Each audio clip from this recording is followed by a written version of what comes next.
Right, so this is part two. And I'm going to talk mostly about social cost-benefit analysis. This is what I plan to go through. I'm just going to take it back. Now, there's a little bit of this is going to be a bit undergraduate, so you've got some of the slides from undergraduate and master's courses here, which will take you back, because I'm sure for some of you, it might be the first time. For others, you'll have thought about this a lot, but we're going to go right back to social choice theory, which is really trying to make some, I don't know how to turn this pointer off, so there we go. Some theory, some ideas about what determines what's a good choice for society. So we'll start off talking about that.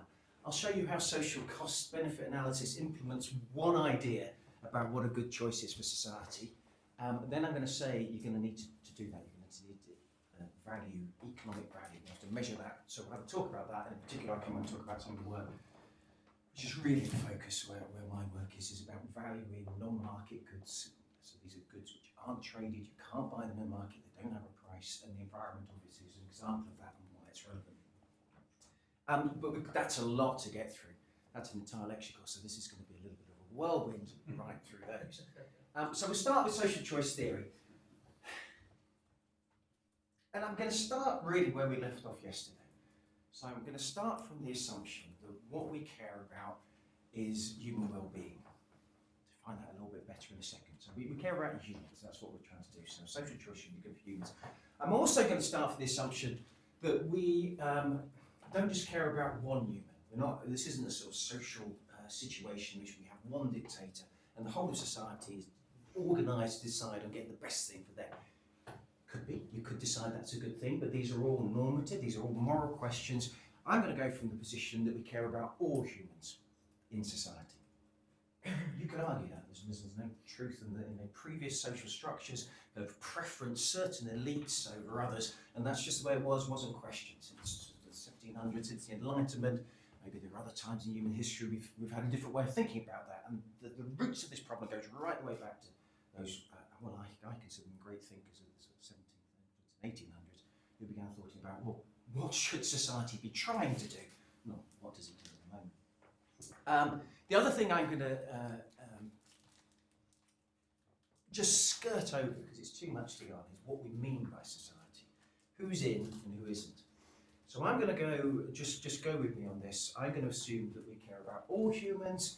We care all about humans who are alive now, and we care about all humans who will be alive in the future. In reality, in the practical world of decision making, there's usually some arbitrary boundary that the decision maker cares about people within there. Might have some care about those outside those boundaries. Say it's the UK making decisions, they'll care quite a lot what happens in the UK, care quite a lot what happens in London, less so what happens in the rest of the UK, and then increasingly less so as you move away. Okay, those are truths, but from the point of view of how I think you should be making decisions, this theory, all humans, now and into the future. Right, so far no contesting of that, that's good. Okay, if we're going to care about humans, and we're going to think about what's going to make better for humans, well, we better have a good understanding, or we should have a way of trying to conceptualise what each of those different human individuals thinks is better. This is very contentious, I'm going to go through it quickly, but there's a theory which underpins economics that we can say what is considered better by a human by appealing to this idea of rationality. So I can make a decision about whether outcome A or B is better for me through putting that through a process of rational choice. Now this word rationality has been bandied around a lot. It was used previously. I've had some discussions with people about what it means while I've been here. And it doesn't mean the thing which gives me the most money.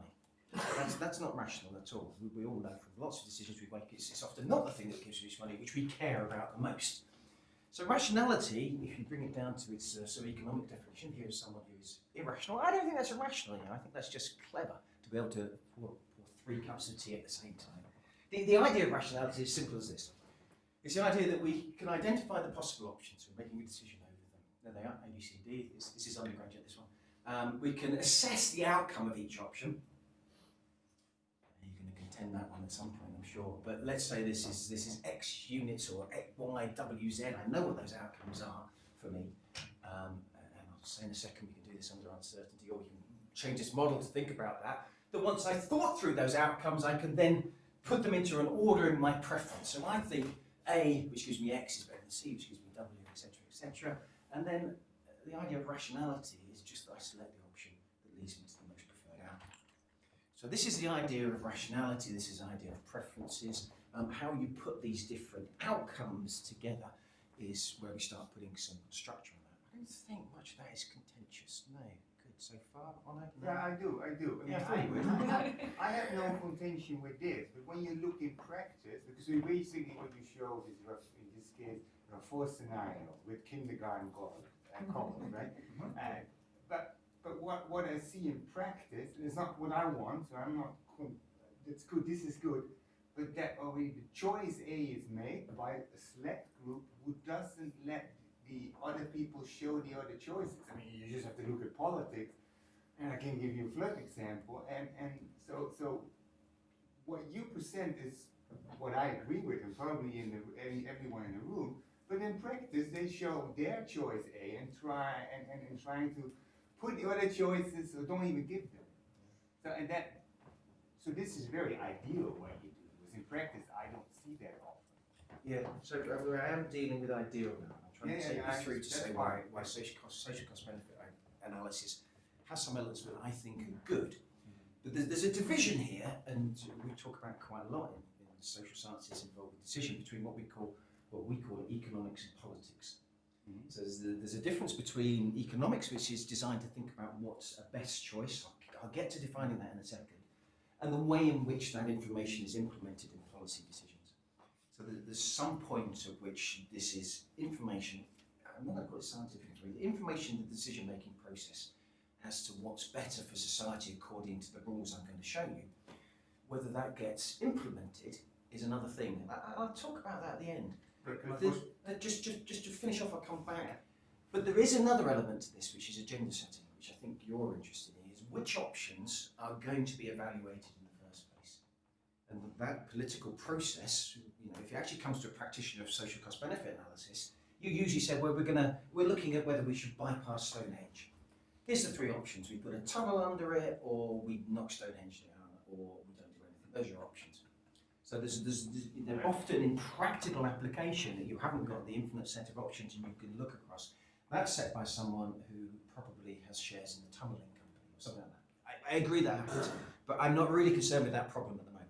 No, I understand, but you could also take the view, given that we're talking about decision making, that you explore some of the not the best cases, just to get a better idea of what might happen in practice. So you actually, from our point of view, you might think, well, I'm not only focusing on since I'm interested in the process as well, to actually scope how different processes can pan out, because I think that awareness might actually lead you, and if people are aware that you can actually have decisions which are suboptimal, then people might actually demand more the ideal situation. But the approach that Danny's been suggesting is really interesting because of that, because it's scoping out the space of options. That sounds really interesting. That's reasonably new. There's nothing wrong with this. I can make this list as long as possible, and it can have an infinite number. Yeah. We're still assuming that people can. Can I ask a very esoteric question? Is there, by this definition, is there any such thing as an irrational choice? No, I was going to come and say that. Free is essentially a subjective thing, right? You can always say, well, you might be doing something that looks irrational to me, but it could be rational to you because you might have ranked the outcomes by totally different metrics. But that's what's really important about this approach, is it actually, it's incredibly democratic in that it says the only thing that matters is how you feel about the choice. Not whether I care whether it's irrational or rational.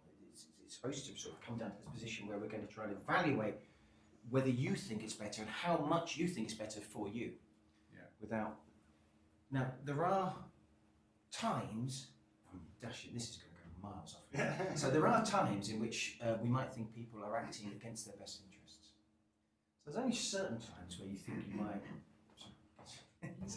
There's only certain times in which you would argue, when you go through all these sorts of arguments, if you understand something about the way in which goods and services are allocated, potentially through markets, that you'd say actually people are making bad decisions. And we can see those as classic examples of people don't really know their future selves particularly well. So if you ask someone in their 20s whether they think it's worthwhile putting 5-10% of their income aside as a pension, I don't know. But if you ask someone in their 55, maybe even 50, seems like appropriate age, whether they wish they had done, they'll say yes. So there are sort of, I know that's a little bit tricky to put some things on, but it does feel like there's reasons why we might want to intervene in such a situation to encourage people to start saving for pensions earlier, because the decisions they make there aren't fully cognizant of the situation they might be in the future. It's difficult, and there's one other where we might think is health things. So that, people get addicted to things like cigarettes or alcohol, and this becomes a physical, we currently conceptualise it as a physical disease, and there again, they might want to do that, but we might think it's going to be. So I think there are things where we would. Some biscuits and coffee that I know are not particularly good for me, but I've ranked the outcomes because in the short term it makes me feel better. That'd be lovely. I don't want to go. Can I just, so in this then, where does something like climate change and our complete failure to do anything about it, although we've known about it for 40 years, you know what I mean? Where does that fit into this then? Into a rational choice, because let's be very careful, very careful. So what we're talking about here is what you see as a rational choice. So you think we're not talking about government making a decision. No. So it's very easy to explain what's happened with. Yeah, I know. Yeah, but so it isn't always about rationality, is it? Well, it is. Yeah, I mean, governments make these. The reason because they want to get. They've got other objectives. We're stuck in a prison's dilemma. Yeah. Well, if you want to deal with that, I mean, if people understand the nature of prison, it's basically the idea that we would all like to see our levels of greenhouse gas emissions go down. These are all, the decisions to do that are determined by individual governments around the country, and they're sovereign, in so much as we can't impose our will on America, picking on America again. Sorry, Anne. Or China. Yeah, okay. But we can't impose our will and they make their own decision. But the point is, cutting back greenhouse gases for us unilaterally is really expensive.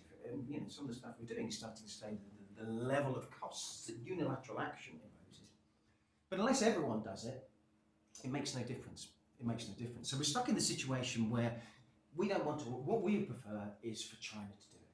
What they prefer is for us to do it. And to get ourselves out of this dilemma, the fact that no one wants to do it on their own, but everyone needs to work together, you need some sort of international mechanism which enforces cooperation. You could argue that happens on the street, actually. Yeah, it does. It's not just, you think about my house, my neighbours, or whatever. So that I'll scales right down, doesn't it? Right, I'm going to go here and then I'm going to push on, because otherwise this is... I mean, I use to explain the percent of them, I use the milk in the fridge. I mean, as a Latin student, everybody rather enjoy the free writing of the milk in the fridge, because once in the fridge is a public good. But I wanted to make another point, and that comes from here, in the... No. Because it seems to me that your question is related to asymmetric information. And we haven't talked about asymmetric information. The government might have different information that the farmers, and that is at the core of many of the policies that you propose to analyze. For example, policies like subsidies, like payment for ecosystem services. We don't know the characteristics of the farmers, and in terms of why some farmers are voluntarily joining and why drives that. They have, they know the cost, they know the benefits. The government doesn't know that, but also there is asymmetric information on the behavior because once that we have necessity, we assume that they do what they're supposed to do, but they might or might not know. So there is asymmetric information on knowing they know a lot of the lessons we don't. So and that relates a little bit to that question, which I thought that was a very very good point. I just bring that topic because nobody talked about this before, and it's a core use in economics. Well, I think it'd be great to do something discussion on these issues, policy design, asymmetric information, the nature of contracts, all these things. At the moment, I'm a bit behind that. So we're just thinking about what's better, and then understanding how you design a policy to make people do things. That's, if you remember my 5 things yesterday, at the moment we just sort of. So you've managed to get us all fired up on slide 2. Good. Come on, let's keep going. So let's let him speak for a bit, and then we'll fire it. Yeah, I'll go. There's certain points. So one way you can sort of put this into a simpler form, imagine that this preference ranking really can be called a utility index. So the idea of a utility function in economics is that we can plug in the levels of the goods. These are things that I want. There could be things I don't want. X1, X2, X through to Xn, and that will give me a score. And a better score is higher in my preference ranking, so I don't know, Michael Bublé and Cliff Richard, whichever concert you like to go to. Utility Bublé is great, and then Cliff, you prefer Bublé to Cliff. So this is the idea of a utility function. And it's really just translating that preference ranking into this function which gives you an index. And this is coming to Peter's point that it's really very flexible. So, you know, it's not the fact that we think everyone gets the same levels of utility from the provision of a certain set of goods. It depends on who they are. And a lot of that we can start looking, well, it's a bit difficult to say the reason why. We know that people have preferences over time, so it copes with that. We know that people can express preferences over different risk. I'll come and be a bit formal about that. So there's all sorts of other things. It doesn't have to be socioeconomics, there's a whole set of other things which come in here. In the end, you end up with this thing, just like you're saying, that pretty much every decision could be classed as rational if I knew this utility function with enough detail. That's the basic idea of it. Let's not go into the psychology of that. It's too much. There is evidence.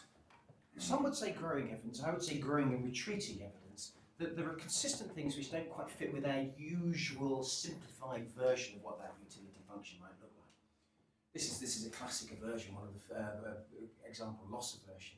It's basically the idea that a small gain from where I am now is valued less than a small loss. There doesn't seem to be any reason for that in the normal way we think about these functions, but it seems to be a characteristic of human behaviour on certain choices.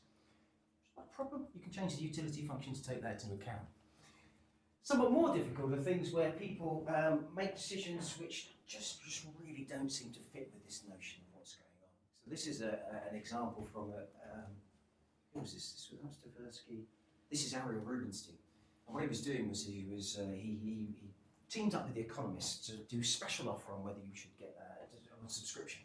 And with one set of people, he offered them this web-only option. Another set of people, he offered the web and print. And you can see when you offer them just the two, you end up with this fairly even distribution.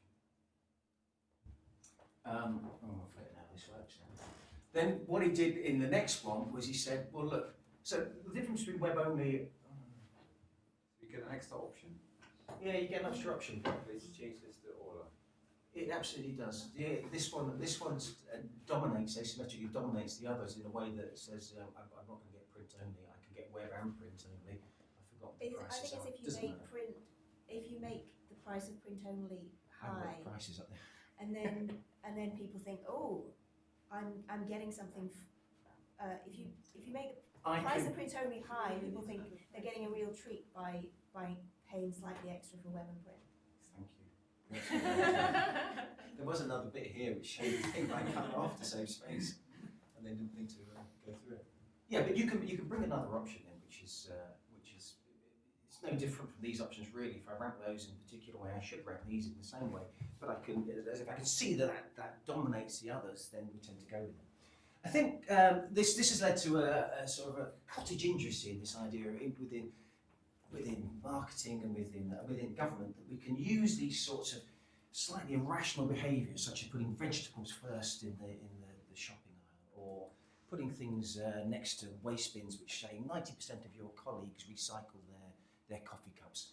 That this has the ability to change people's behaviours. We don't think it really should, according to these simplified notions. But there's some evidence that this is true.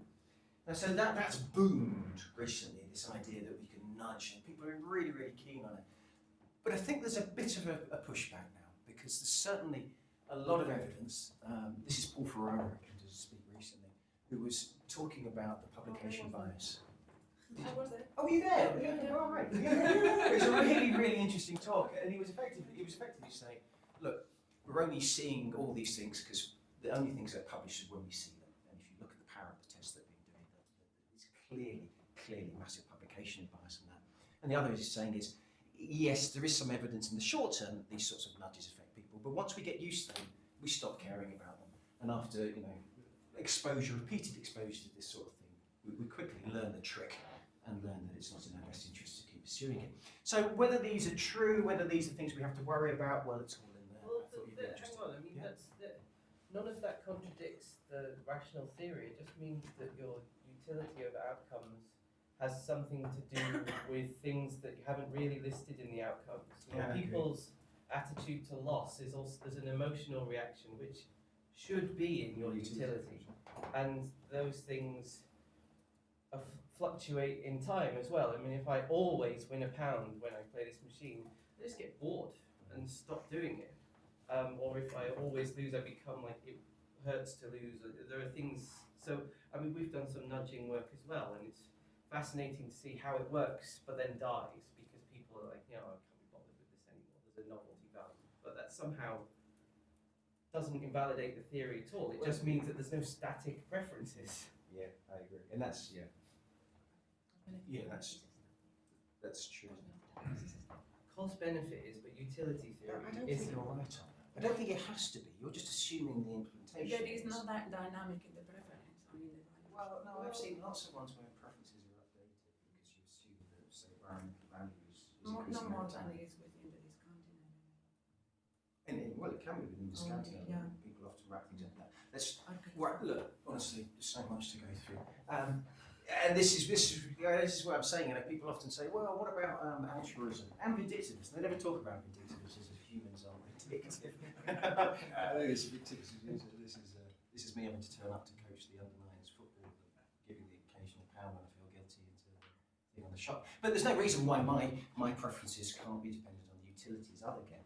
So far, I think you're right, Dan. I think there is a set of goods that I worry about that we don't deal with particularly well. I think they're very prominent in modern society. This is the idea of positional goods, and whether and it is just a more complicated utility function, I think. But this is quite interesting. If you put people with these options, so imagine World A, where you can live in a lovely big 350 metre. I shouldn't utilise that, but a big 350 metre square floor house. But everyone else is in these. Would you prefer that, or would you prefer a world in which you live in a relatively smaller house, but it's bigger than everyone else's? I don't know, think about it. But if you do this with people, there are a lot of people who do this, because the way in which we regard ourselves as social beings can sometimes be related to where we rank relative to others. Not just our level of consumption, not others' levels of consumption, but how we rank relative to others. This is really interesting. A lot of people are studying this and what we should do about it. I mean, it's not all good. You know, holidays, you give people this, you know, I have 4 weeks holiday, everyone else has 6 weeks holiday. Would I prefer that, or would I prefer having 2 weeks when everyone else gets 1 week? Actually, in those sorts of choices, the majority of people think, well, I'd prefer to have the 4 weeks holiday, and it doesn't matter too much to me what I would too much. So these are really interesting goods, and they're behind a lot of behaviours we see. This sort of arms races that people get into to have the biggest car, to have the biggest house, to have the flashiest, I don't know, jewellery, etc. And there's talk amongst the economics community that we should try and deal with that by putting very high taxes on these sorts of luxury goods to try and fend off this behaviour, because it's socially inefficient. By the time I've got the massive barbecue and my neighbour's got an even bigger one, then I invested in another bigger one. This is a classic example from the States that I'm using. We're still the same, because the ranking can't change. You know, someone's still the top, someone's still the bottom. There's no more value being created to anyone. We're just switching who's in which position. So these sorts of arms races, they're really, really socially inefficient, and we should think about ways to intervene in those. That's sideline. Right, so here we go. So imagine, just go with me that we're happy that there's this idea that there's, for each individual we can have this sense of what's better for them. It could be a very confusing, difficult, I don't think it matters. The positional thing I think does matter, but let's not go into too much decision. So we now got to think about, well, how are we going to bring all those together? So we could have a policy does this, a policy does that, on those infinite policies, and each individual in society presumably then has some sense of how much utility they get from that. The question then is, how well off is society in total? And this is really a question of how do we aggregate these things? And these are the ideas that this is Jeremy Bentham, who's at UCL? Yeah. In the old days, his pickled head used to be there. But, He's still. no, I think they put it in the College of Old. He's still there, isn't he? But you used to be able to see. Oh God, no. No, modern sensibilities don't go with pickled heads. Yeah, so this is. I think he was like, you know, like the animals when you compare. Yeah, this guy. Well, the story is he was part of the foundation of UCL, which was quite a liberal university that I think it was the first university, certainly in Britain, that was set up to to admit both men and women, have these aspirations, which were at truly enlightenment time, and he was involved in that. I mean, I love reading about these because they just were changing the way we thought about society in ways that we currently now just take for granted. In fact, currently now we're in a situation we're starting to have a world in which we have to start questioning them again. But up until that point, really, the social welfare function had been the king, the queen, a few aristocrats, and the landowners. That's all people cared about. That's how the whole society was set up. And he, Joseph Priestley and others before him started thinking, why? That's not right. Surely everyone should count. And one easy way to do that would to think, well, why can't we just add up all the utilities? So what's good for society is a thing which gives us the maximum utility. And this is the idea of utilitarianism. So that's when people talk about utilitarianism. They often talk about this. And people often say that social cost benefit analysis is a utilitarian form of making decisions. And I'm going to show you that it's not. That's completely wrong to think that. I'm not saying that economists don't often stick these sorts of aggregate utility function into their equations when they're doing their modelling, but social cost benefit isn't adding up utilities. It's adding up something called willingness to pays and willingness to accepts. We'll get to that in 1 second.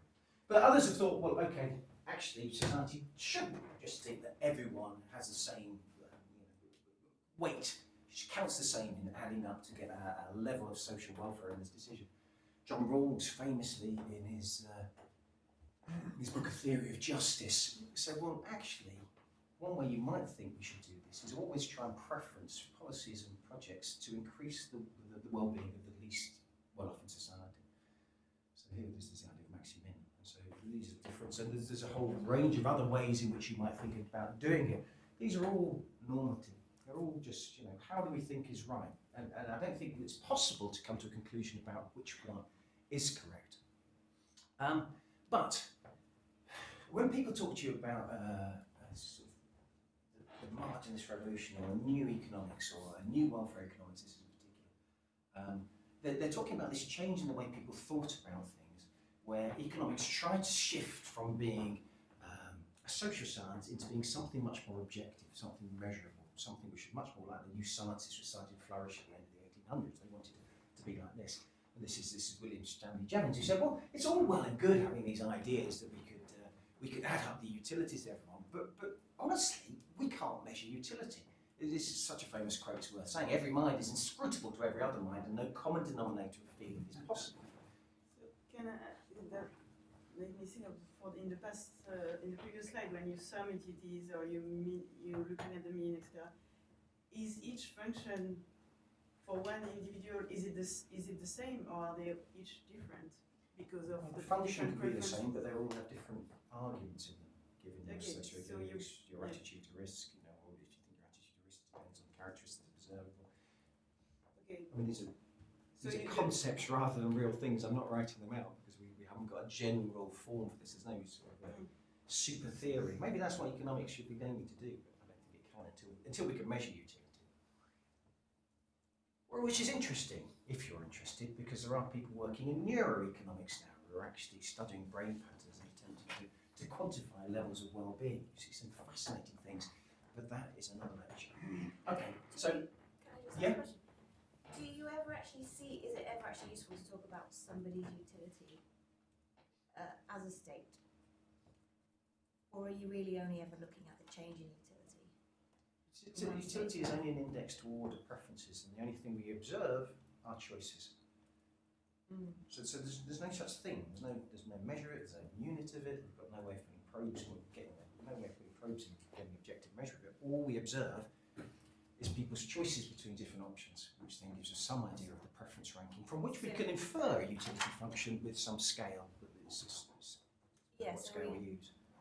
So that means that you can't really do the max-min thing because you don't know who's. If you only know the change in utility, you can't tell who's enough to start with.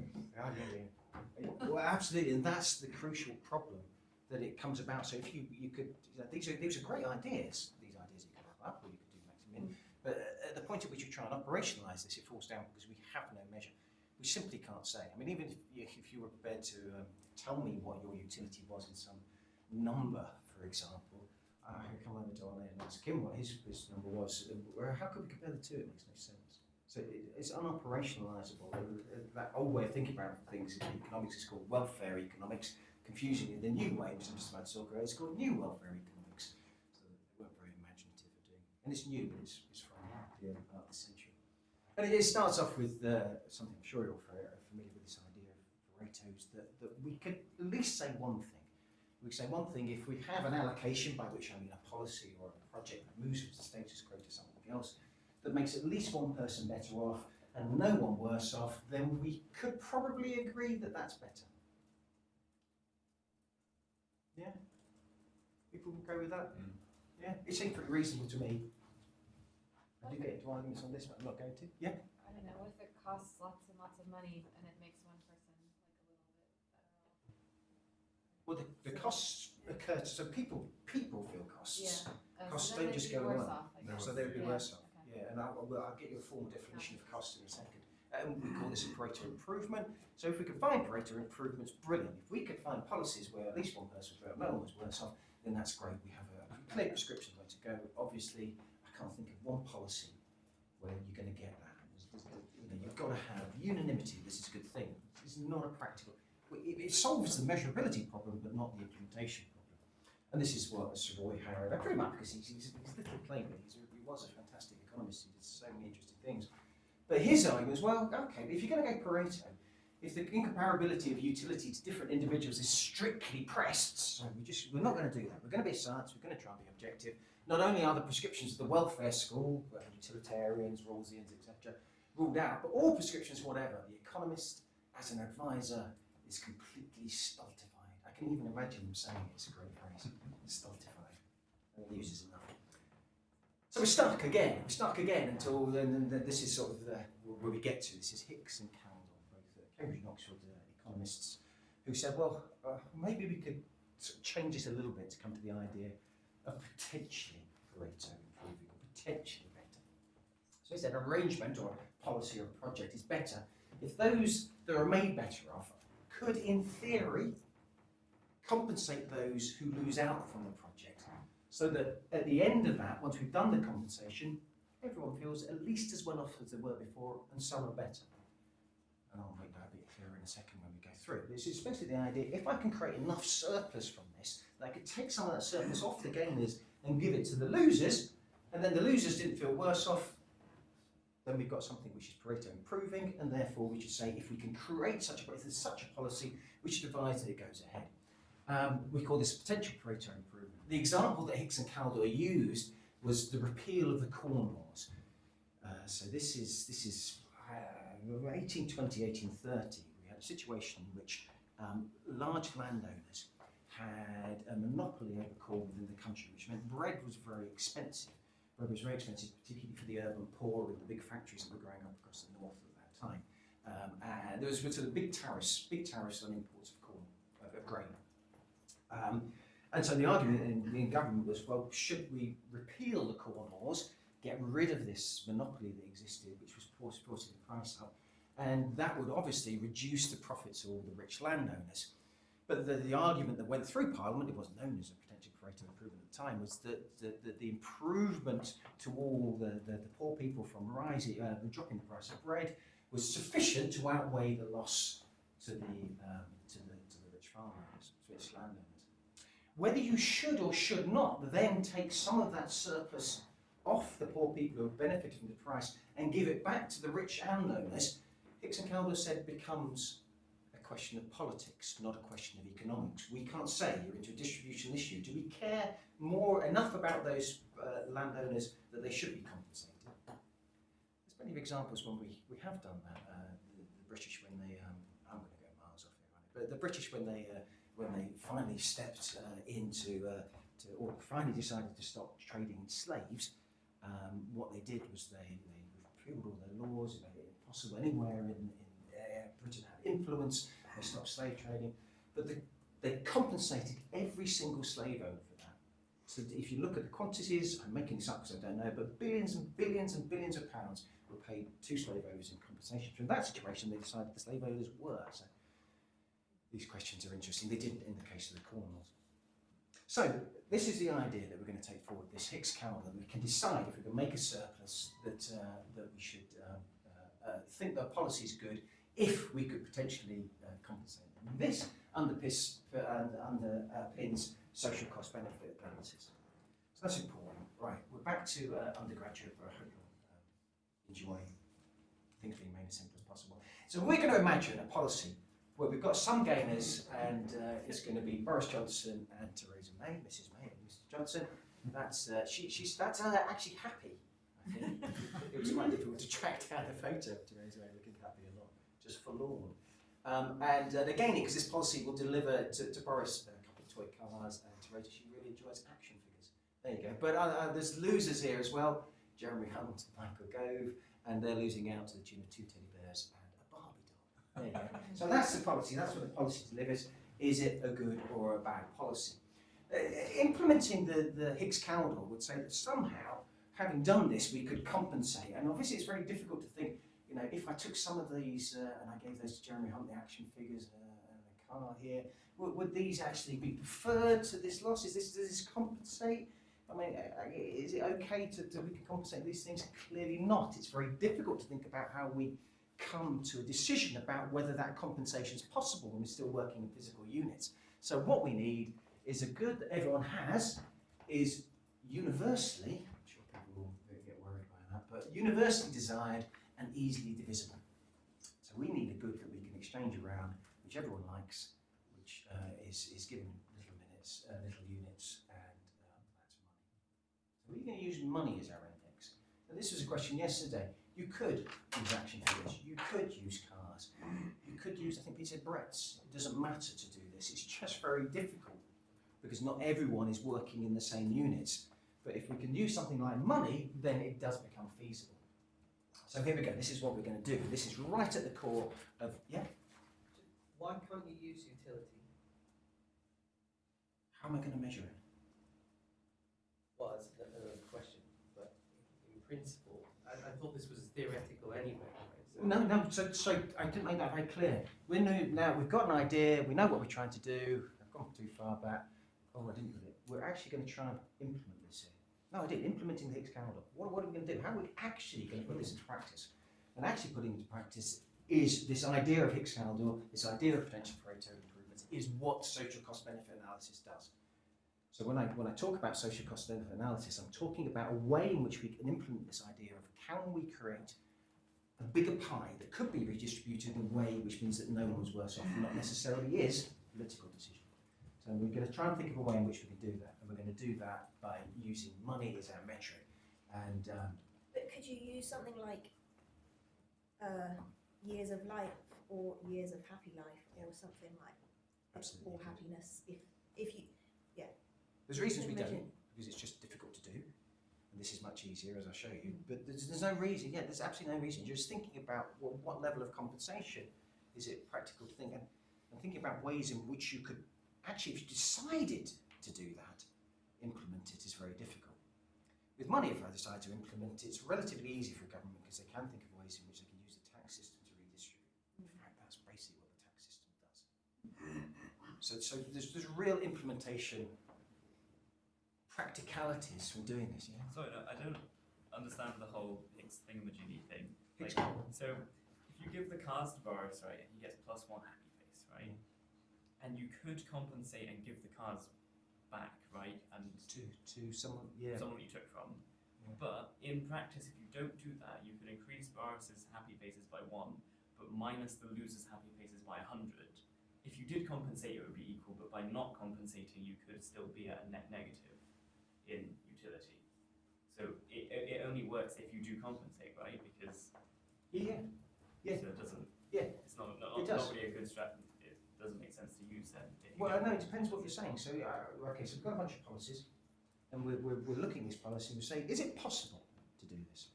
If all we do is create a net loss for society, the rash of the argument is, well, we probably shouldn't bother with that. And this is why you've got to be really as well, right? Then because it is possible to compensate and then make everybody happier. But if we don't compensate, we've actually made 2 people sadder than we've made the 2 people happier. I agree. So does it make sense to optimize for this then if you don't compensate? It depends. It depends, because you're moving between a thing which is saying, are we making, let's call it the pie bigger, and do we have the potential to do this, and then think about whether we want to do it. Now, there are many usual government policies, less so being touted around by the present future Prime Minister candidates, that are targeted at really favouring people who are less well off. So the tax system, the social benefit system, and a lot of the policies we implement. Now, the question is whether you think we should then be compensating those who we're taking money off in order to, so we have policies which tax people who earn to compensate those who are unemployed or are disabled or can't work for some reason. The question is whether you think there should be some form of redistribution in that situation. Say you could measure utility. If you could measure If you could, it'd be great. But we know we can't. Like, Yeah. if you could measure utility, you could really imagine this being, if you don't compensate, super bad for some utility. Because you're taking, you know, if you don't compensate, you're saying if we're compensating, it's an improvement. But if we don't compensate, it can actually be negative 1 billion happy faces on the utility. Absolutely. Can we not think about utility? We can't measure it perfectly, but we Well, can let's just stick with it, Ivan. I'll try and explain why I think actually social cost benefit analysis tells us a lot about distribution and puts the information in front of policymakers in a way which makes it explicit that they're making a decision which makes lots of people a little bit better off and some people really worse off. And then if those things are explicit to them, they have to then consider the distributional. It's a purely normative question at that stage. We can't say whether we're better off because we can't measure whether they should be considering that or not. And I mean, just to skip to the chase, what we do is we get some measure of this for every single individual, and then you can partition it across different groups of winners and losers, different parts of society, and it all becomes explicit exactly who are the winners and losers. You can come to the total and say, well, is it an efficient thing as well? And to think social cost benefit analysis is just about producing this is probably a little naive. But I think your point's well made, and I agree with you. If we just boiled it down to one figure every time we did this, the ratio of cost to benefits, whether it was efficient, and we made decisions purely based on that, I don't think that would be good decision making either. Yeah? All right. Right, so let's just work out how we do this. So this is Boris. He's in this current situation, he's unhappy. He's got his stack of money. It's probably a lot higher than this, but I couldn't get any more coins on. We have the policy, he's suddenly happy with the coins and the cars, that's good. He's increased his welfare, and we're going to have his utility-ometer, so this is measuring how much utility he gets, and this is where he is up here. And the way in which we're going to try and think about what this monetary measure is of that change in welfare that he experiences from beginning the two cars is to start taking money off him. So if we take money off him, because he values money, he could exchange it into any other sorts of goods, his utility is going to fall. And really, the measure we're looking for is to take the maximum amount of money off Boris until his level of welfare with the cars, but with less money, falls to the level of welfare he had previously with more money, but not the cars. And this we call, and he goes back to being grumpy in that situation, this we call someone's maximum willingness to pay. It's for that person, their monetary equivalent of the utility change they experienced from the project. And we can do that for anyone. That's a sort of clear measure you can think about people thinking about, well, what is the maximum willingness to pay I'd see to have this gain? We can do it on the other way. So this is he has and then he loses. So he's at high utility, he's at low utility. And I can think about, well, how much would I have to compensate Jeremy in order to make up for the fact that he's lost his teddies? And up we go. So I'm adding money on this side. And this idea of the monetary equivalent of that cost is this idea of, and there he is, just as well off with this much money but without the teddies. And this pile here, therefore, is what we call his minimum willingness to accept. Usually just abbreviated to willing to accept. So we have a practical way, if we can get at what these willingness to pays and willingness to accepts are, of measuring in money terms what this change in utility is. Is this not for many people an infinite amount of money? Minimum willingness to accept. If a certain thing that they lose is for them an unconditional thing, and they just cannot be compensated in money terms. Yes, potentially. Yeah, I don't see any reason why. We're rarely dealing in such things when we're doing practical social cost benefit analysis, but in theory, yes. There's no bound on this. Of course, there is a bound on willingness to pay. I won't go back because I've only got so much money. But I could potentially demand a million willingness to accept could be infinite. And if it was, then there'd be no amount of benefits that we could do to compensate those people. And on the social efficiency criteria, we'd say it's not a project we would pursue. I would think that that's actually applying very often. Just give us an example. Well, if the discussion is about a factory in your town or so, and you say, hey, this is fantastic, if this factory comes, there's employment here, and there's opportunity that you can go work in this factory, it is fantastic. But on the other hand, you lose the little area where you played as a child, and you think this is something, I go there every day, bring my children there, I will never want to lose that. It's an empirical issue.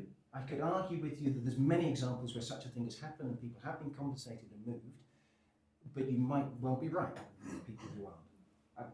It's an empirical issue, and I don't think you can say it.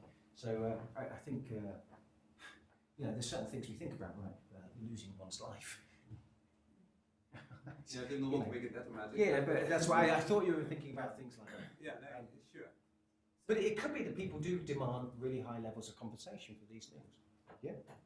So when I asked about why can't you use utility, and you said, well, you can't measure someone's utility, and that was a good answer.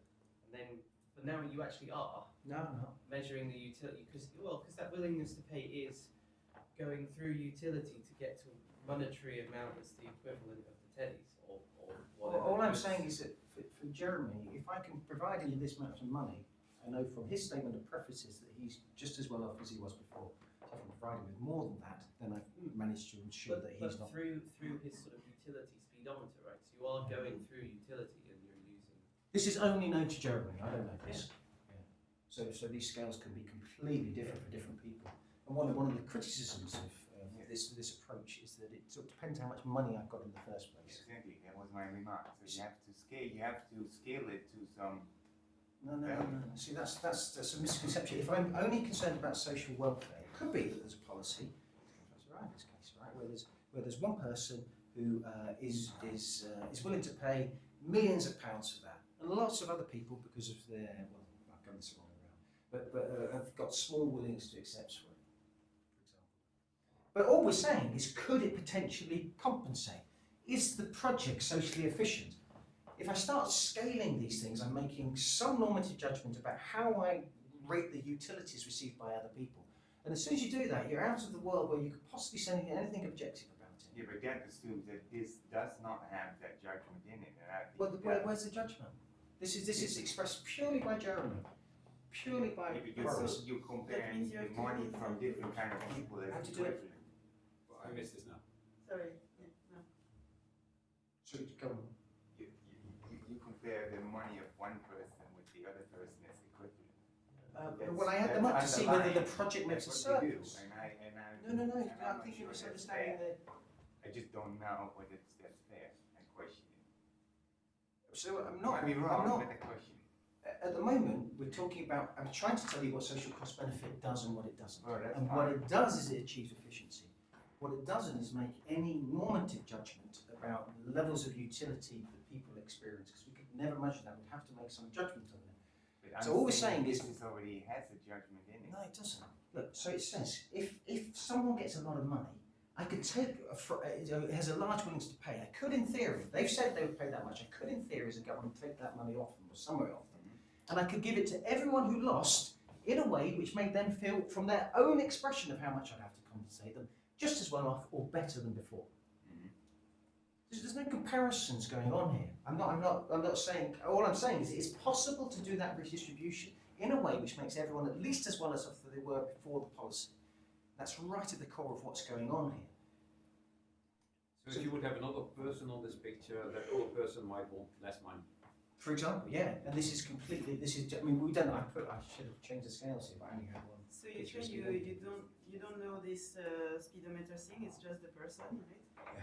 But in practice, that means you have to go and ask each of them how they feel in each scenario. So that's not practically applicable at all, right? So that's the last bit of the talk. I mean, it's very practical on why we do it and how we try and do that. Is the whole area of social benefit. But it's also why I say it's incredibly sort of democratic and fair, because it takes into account, as best we can, the preferences of every single individual in society.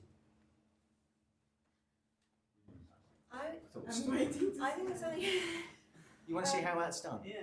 All right.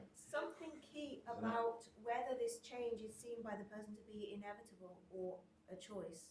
So I give an example when I did one lecture on ecosystem services and stuff, and how people's perception of how much they value something can change depending on the circumstances. And my example is that I have something that I inherited from my grandmother or something. It's her engagement ring or something. It has a monetary value quite clearly, but it's to me, someone could offer me £1 million and I wouldn't give it up. If it's just a market transaction, I'd be like, no, I'd rather have the ring. Yeah. If someone breaks in my house and steals the ring, would I pay £1 million to a private investigator to go and get it back? or the money I have for a private investigator to go and get it back? That's an inevitable change that's being imposed on me. Maybe I wouldn't. Maybe I would just take the insurance money. And I think it matters a lot whether, and I think actually no one knows what their willingness to accept is until the thing actually happens to them. Yeah, but this is all pre the event, and we're saying in that situation, you would ask yourself, how much would I insure myself in the event of this loss? Which is something you could think about. So this is we are thinking about policy that might happen. We're not doing an after the event assessment of what value is. Why is that a problem? Because nobody knows how they feel about it until it actually happens. Well, how else can we make a decision? We can't just go through, we can't go and try every state of the world, find out how everyone is, and then suddenly say, oh, we're in the real world in which we make decisions now about what we do. And it seems to me the best expression in your case would be to say, well, how much would you value a policy which protected you against the risk of losing the ring? Tell me how much you're willing to pay for that now. And that's the measure we use, as I'll show in a second if I ever get to it. But it's a valid thing to ask. What is the maximum you're willing to pay to avoid the risk of your ring being stolen? There is some theory on like utilities for outcomes you don't understand. It's relatively new stuff. So do you prefer a banana or a dragon fruit? And you never even know what it is or what it's like. And it's because you might make decisions into the future. At some point you have to account for the fact that you will find out what it's like, your utility will change. So you can build that kind of thing in, and this would all still hold, I think. Update your price probability. Sorry? You update your price. Well, I agree. The principle's still there in terms of, so we're talking about a practical decision-making tool in which we're trying to think from the situation we're in, what does this change represent to people in their own terms? And could we make a surplus on the policy in a way that would allow us to compensate those who potentially lost from it? I don't think that's I understand the issue, and it's a really interesting issue in how people regard these things, but it doesn't make any difference to the way in which I think you should implement the decision-making. It sounds policy. like a terrible idea, because you would have to compensate greedy people far more than less greedy people. Well, who are you to say who's greedy? I'm saying that a policy where you have to compensate some person who's already very rich with £1 million and another person who's less rich with £1, and that's how the common funds of society are being distributed, is wrong. No, but you're talking about a thing I'm not talking about. You're talking about how you do the redistribution. I'm talking about whether one could do a redistribution. So the question of whether you create a surplus is what social cost-benefit analysis cares about. After that, you have to present that evidence to people in decision-making who are then going to decide whether they care about the distributional thing. So the whole idea of this is we're basically saying it's impossible to say whether you think people are greedy. You might not. I don't know. Who's to know? I mean, you'd have to make some sort of normative judgment about who you think is more worthwhile to get compensated or not. We do as society. In the end, we nearly always make sure No, this is not true. So you showed earlier this nice example of the houses, which house you would like to live in, 350 square meters, but everybody else is a bigger one, and so on. If you have a policy like this, your willingness to accept will depend on what is being given to other people. So if you only get £1 because you're a poor person and you typically normally would be happy with £1, but you actually learn that somebody else would require £1 million, out goes the theory. It doesn't go, because if I understand that someone else is getting £1 million and I care about that and therefore I want more, my willingness to accept compensation would be higher. I I mean, it's all part of the theory. So you're sort of suddenly saying that Okay. if I have preferences over Okay. other people, that's all part of how much I want to be compensated. Okay. I'm still asking you as an individual how you feel about this policy with these outcomes, if you know them. I know there's some holes in here in terms of how you actually implement, but I don't think it's incoherent in any way whatsoever. In fact, one of the things I think is brilliant about this approach is it is coherent. It's based on a clear theory. It tells you exactly what it's trying to do. It tells you exactly what its limits to what it can advise you on. I wanted to get to a point where I have no idea how long I've But gone. the main point is it makes a surplus, and then there are choices about what happens to that. That's absolutely right. And there are ways in which you could redistribute that surplus, or which could So achieve. he's just given an example of how it could be redistributed. So, That's Brett, a decision. Peter's left, The idea is it's statistical chair, but it's been about an hour. Has it really? Yeah. How quickly How do much you do that? How much do you have left? Oh, I've got absolutely tons left. But I think we can skip a couple of bits. Okay. I would quite like to talk to you about some of my research, but I don't know whether people care about it. I propose we all leave and look online while you give your talk. Do you think so? Then we can't intervene. I said you don't need It's too interesting, Brad. I'm glad it's interesting. Anyhow. So that's all it is. If I can measure those willingness to pays, and I can measure those willingness to accept, I can provide information to policymakers. And we're going to skip a few slides. I can provide information. There's one that I wanted to show because to talk about how we might do some of these things practically. But I can provide information to these policymakers not only on whether the surplus is created, but also on who it is who's incurring the costs, who it is who's reaping the gains, and it becomes a very, very sort of detailed tool from which a policymaker who cares about distribution or other aspects might then be able to decide. I think you're at the limits to logical inference here. I don't think there's anything more you can say beyond doing this sort of information about what's good for society without starting to make judgments on behalf of other people or comparisons between people. And I think that's very powerful that you can get that information, you can put it in that way, because then at that point, when decision makers have to make decisions about which options they take, if they're not making a surplus from it, well, they've got to explain why they're not doing that. If they're favouring one group over another, the information's there, and they have to explain why they decided to make that policy decision which favours this group over the other. This is the power of the method in holding decision makers to account. You have something which is relatively objective through to this point, and then decisions have to be made using it. Any decision... I'm still struggling. May I give a very simple example? So suppose that there are only two persons in society, and they both have different utility functions, and the base requirement for a certain policy to be the willingness to accept would be £1. But in both cases they say it's £1 plus what the other person is getting. Then there is no solution. You cannot both have that both two values, ultimately the compensation is one more than the other. Is that not the standard outcome of this whole thing, that there is no solution? I think, yes, I think you can imagine situations which would become impossible to find some solution. Yeah, I think that's true. But I don't think it's typical of many of the choices that we make. I think you have to think about a situation in what you really care about is the costs that incurred. So we're not saying that these people get compensated, but you're saying that actually I don't really understand your example. So my willingness to accept for this loss that I experience is £1. But this is a default value if the other person doesn't get anything at all. But no one gets anything here. We just have a policy. Stop thinking about the redistribution part. Think about we're trying to measure what. This is only about the concept that you cannot allocate a utility function to a person independently of what is the situation for other people.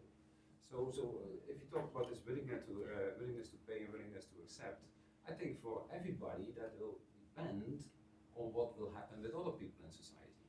And just from basic principles of fairness and equality and such, everybody reasons in that way.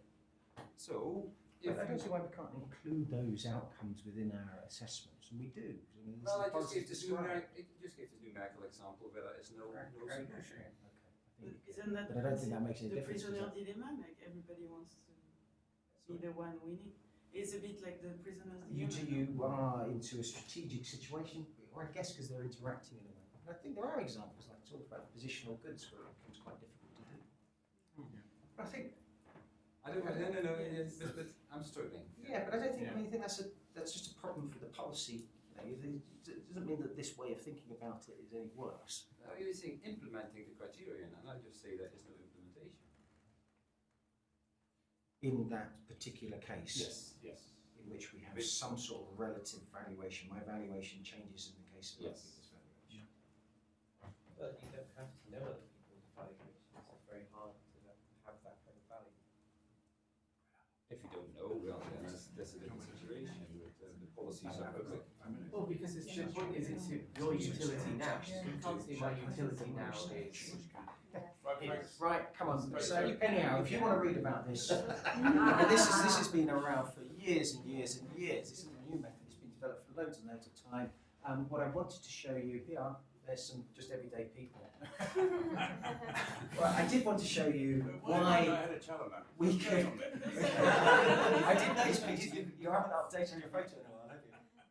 No, that's how I look in the sunshine. I did want to show you that there is reasons why we can shortcut this process in certain situations by using market prices. So these are implementing. I'm not going to show you that. Or how we get a cost. I thought that was all interesting to you. But what I am going to do is, and I was going to show you how we do shadow pricing. But what I am going to do is talk about this because I thought you might be interested in how we get these willingness to pay rates, etc. Environmental goods. Yeah. Okay, so the point is, there is tons of theory which allows us to use observed behaviour, particularly in markets, to tell us something about what the value of changes in provision of goods are if they're marketed. Actually, that theory is really well developed. We know how to do it. We know how to get willing to pay, willing to accept. It becomes very, very difficult when we've got goods which aren't traded in markets, where we don't observe behaviour, how people are prepared to trade off money against goods.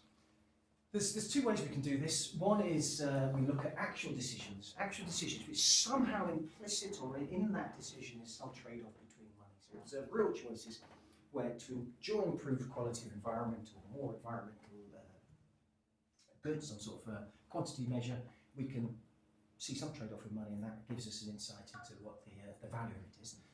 The other is, and there's certain types of value that we know just it would be impossible, we never observe. So if I just care about the environment, I just care that the rivers in England happen to be of good quality, supporting lots of species. That's as valid a measure of value. It's part of my utility as any other. It's just there's no observation I could make of my behaviour which would tell me I have to go and ask people.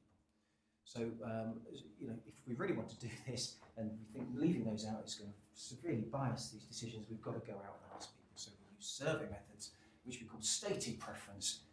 Makes them sound more formal as a method of doing this. Yeah.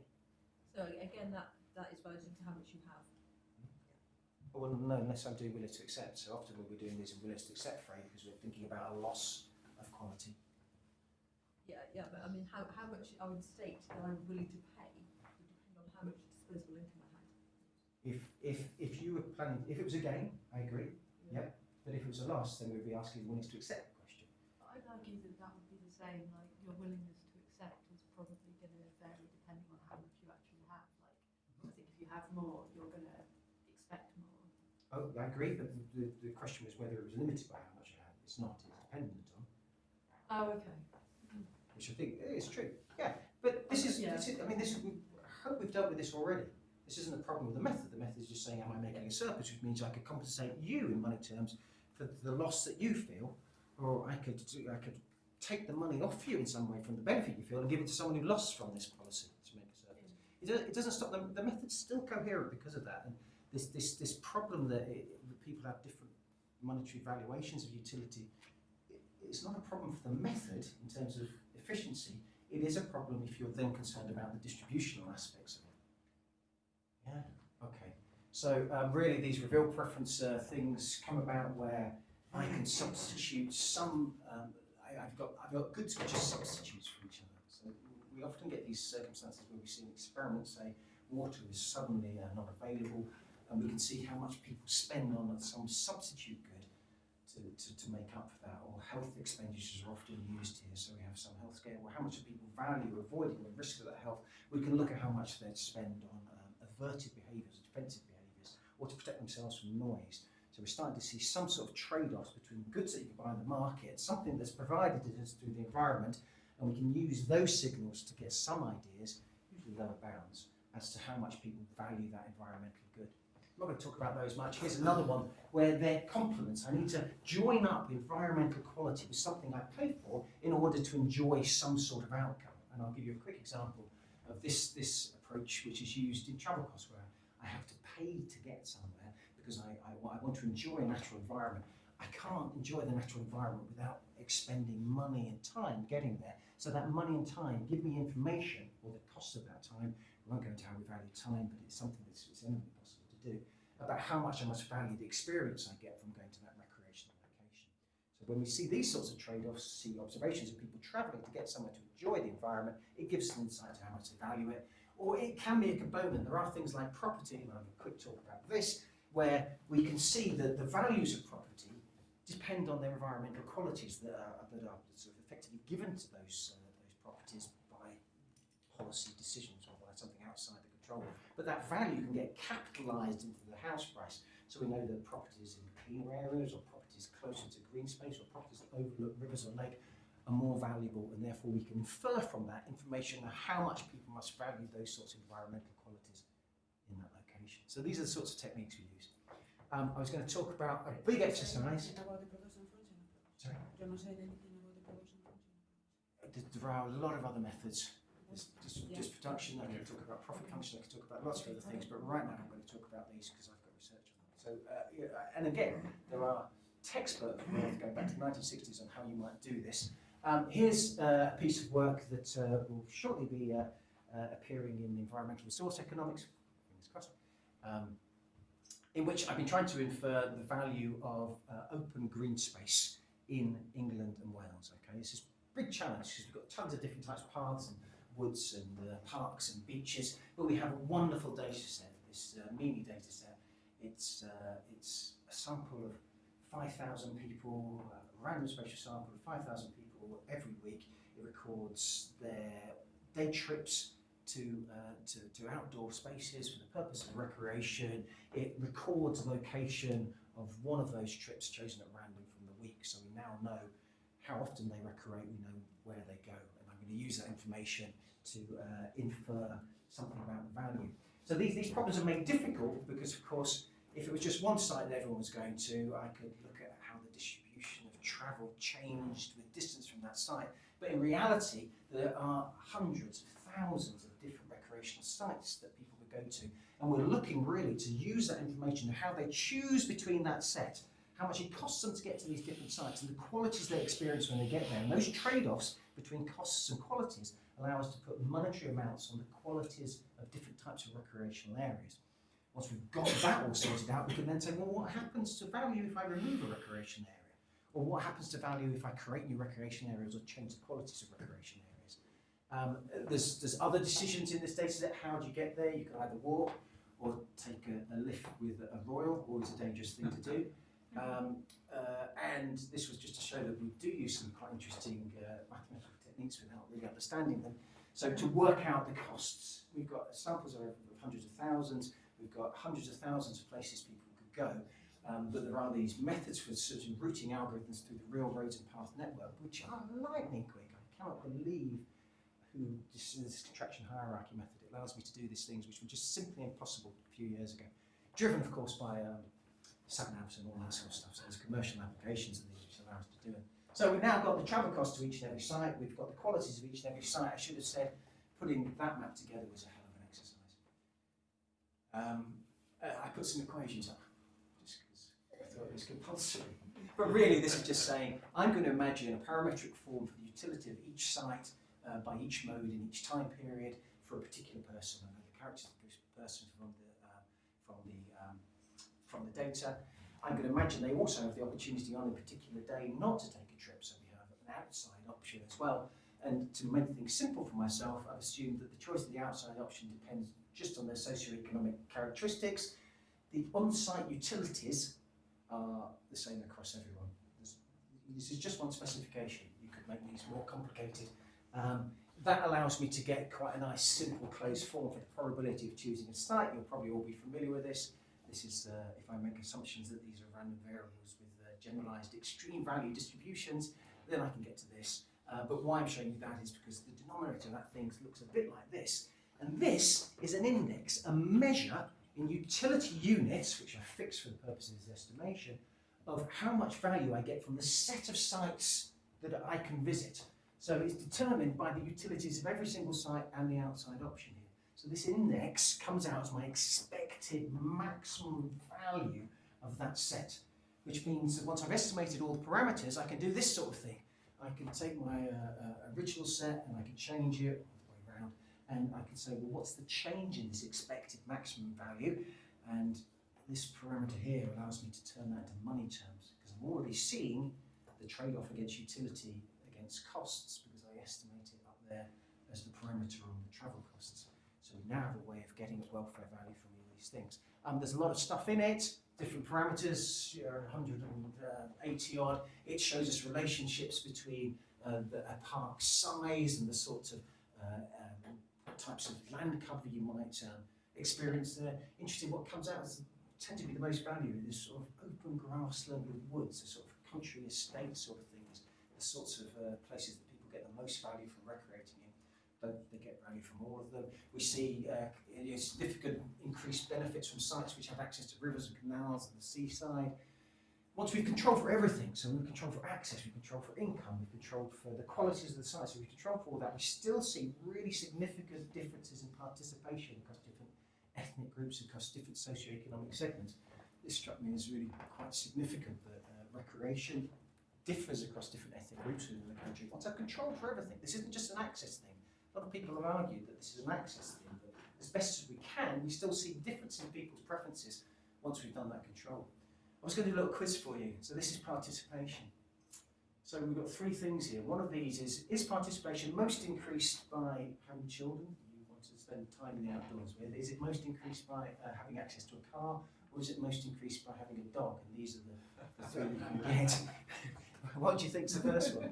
Dog. It is by a mile. This is the most important thing. Well, what about the second one? It's not, it's car.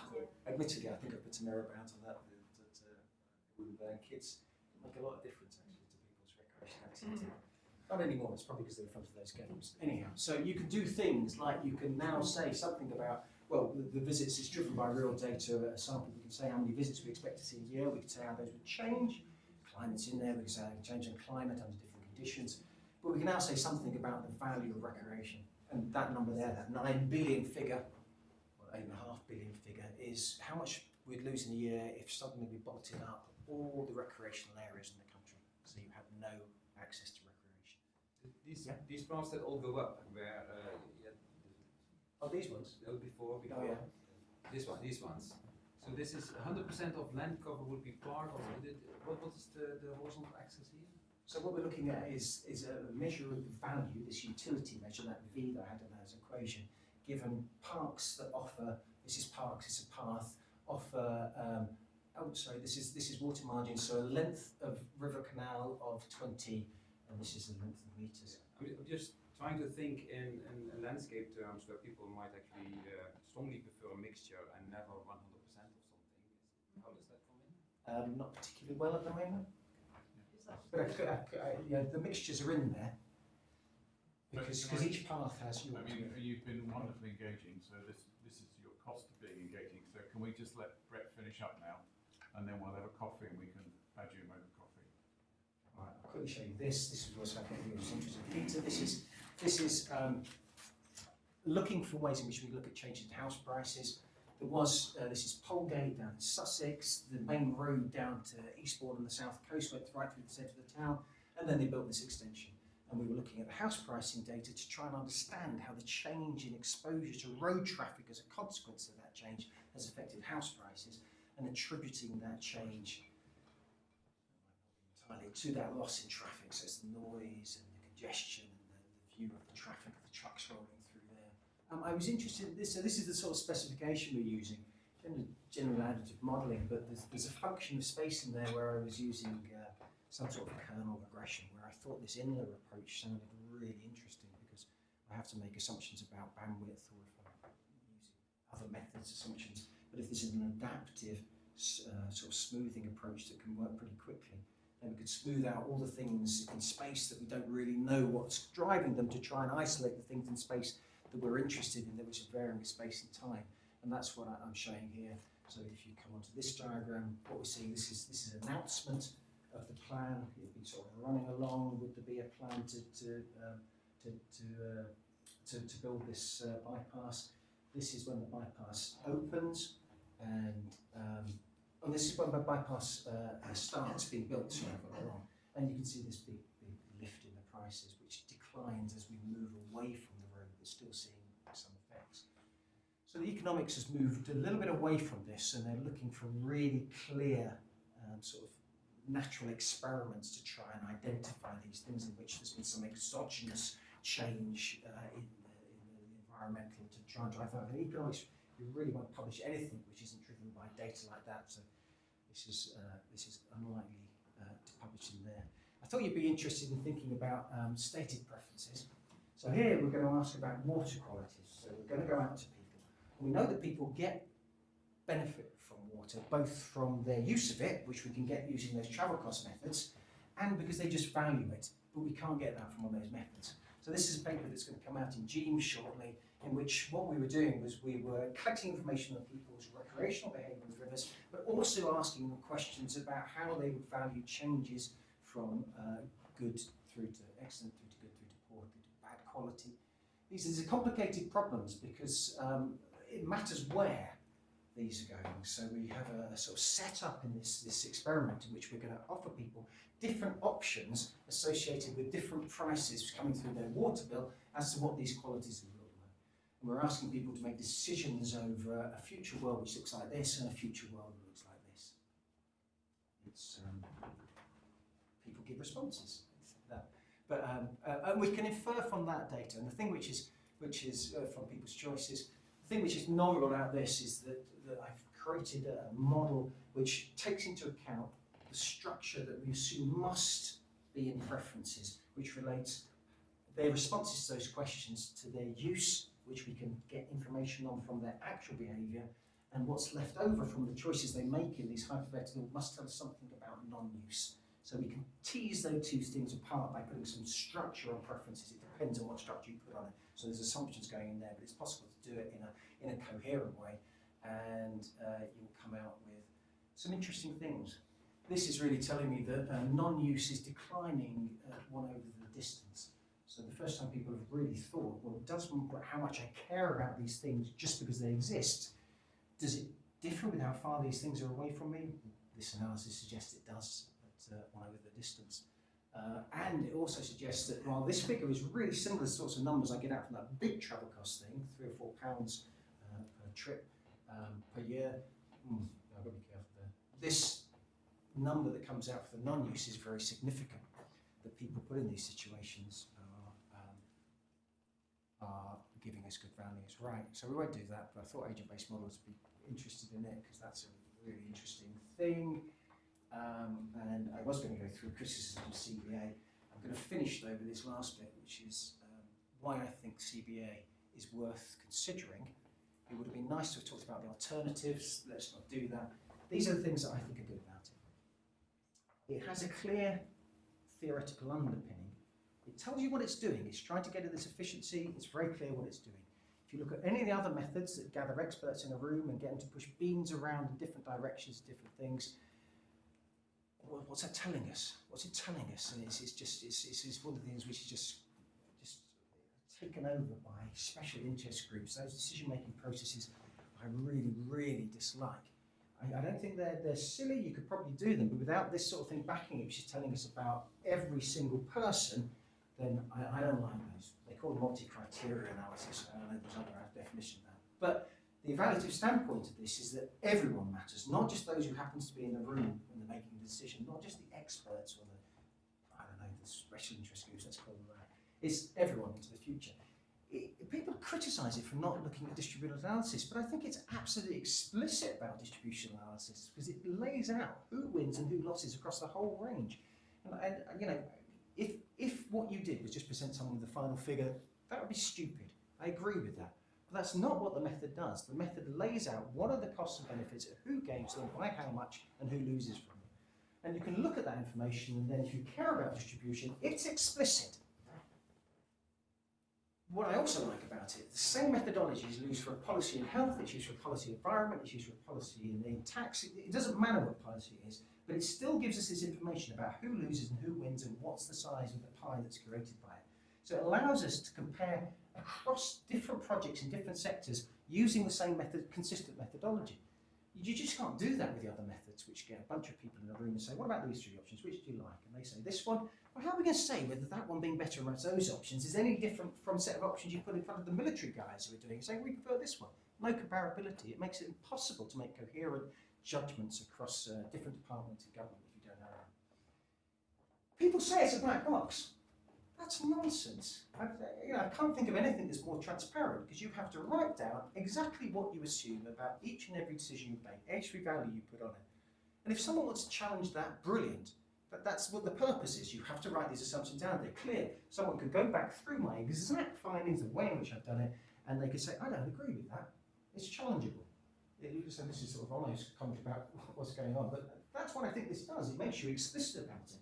So it is challengeable in a way which processes which just take place in a dark room or a citizen's jury aren't. How can anyone replicate those or challenge them? So I like that. It's testable as well. Same reason, and there's this fact that we just can get better at it. We can decide as a community the methods we're using are better than the methods we had before. We can continue to push forward in a way which has this sort of scientific progression to it, to say, I don't think that's right. And your example might be one about these sort of circular utilities. How do we deal with that? But we can sort of take it into the method and see whether we can do it. How do we do it? It's continually challenging, we'll continue updating. There you go, far too long. Right.